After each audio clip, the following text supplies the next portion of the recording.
Before your first day. Success in your new role can start before you officially do. Confirm your schedule and work site before your first day. Ideally, your manager or an HR representative will reach out to you with these details, but you may have to ask. If you're working remotely, determine whether your company will provide you with a computer or whether you'll need to supply your own. You may also want to pick out your outfit in advance, plan your route, if you're working on site, and even sort out what you'll eat for lunch. Managing these details ahead of time can often help lessen any anxiety you may feel about your first day. 18 tips for starting your new job. As you begin your new role, use the tips below to help guide you. We've broken them down into 3 specific goal categories that can help establish success, learning, visibility, and growth. You don't need to tackle every single one. Instead, figure out which ones make the most sense for your goals and focus on those. 5 ways to prioritize learning as you start your new job. There's a lot to learn about when you start a new job, including your tasks and responsibilities, your team's dynamic, and your company's mission. The tips below take all of that into account, helping you develop a strategic approach from the very first day. 1. Request and use resources. There's going to be a lot to learn at first. Besides taking notes, ask for recordings, presentations, or other forms of documentation so you can reference important information later. Bookmark any digital resources for easy access. 2. Meet with your manager. During your first day or week, make time to meet with your manager. If they haven't scheduled a meeting, request one. Go over their expectations for onboarding and getting situated in your role. And make sure you understand which priorities you should focus on, if any. 3. Listen and write down questions.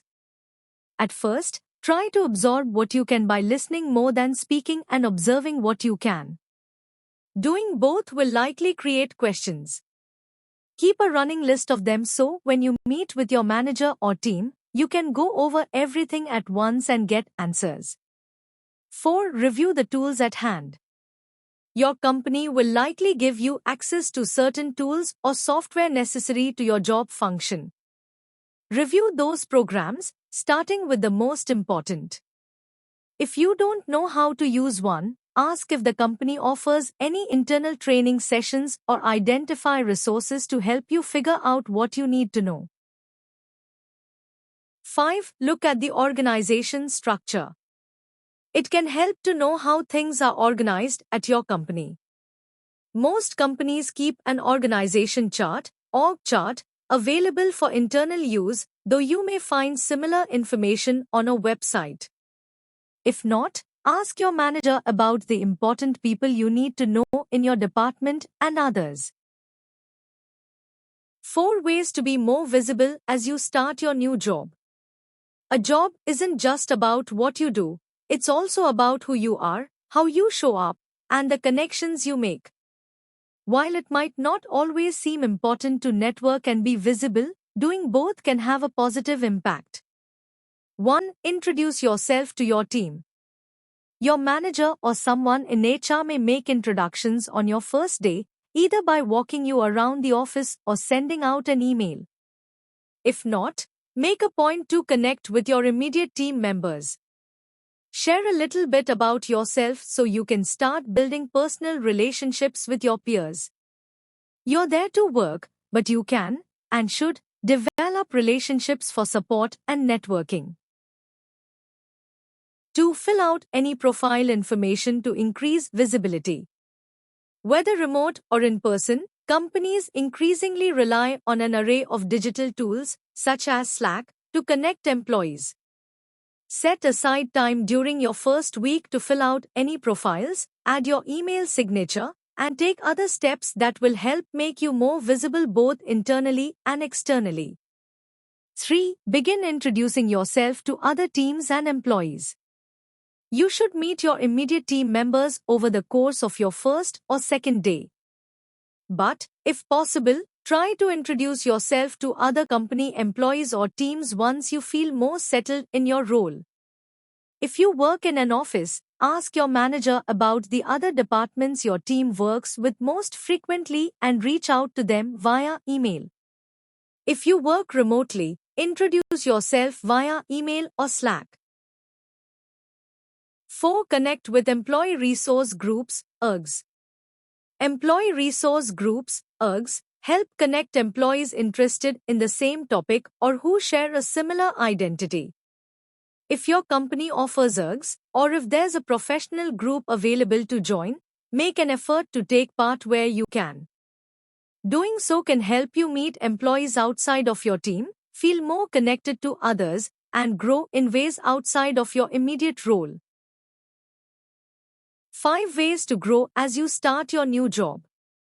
Growth is an important part of your larger career journey. As you learn about your role, team, and company, the tips below can help you identify ways to develop your skills, experience, and more. 1. Start a document that tracks your successes and impact. It's never too early to start tracking your accomplishments. Create a document where you can make note of your successes, the growth you've achieved, and the impact you've made, all for easy reference when it comes time to submit your performance review. 2. Create a career development plan. For your professional growth, create a career development plan to outline the short-term and long-term goals you want to achieve in your current position.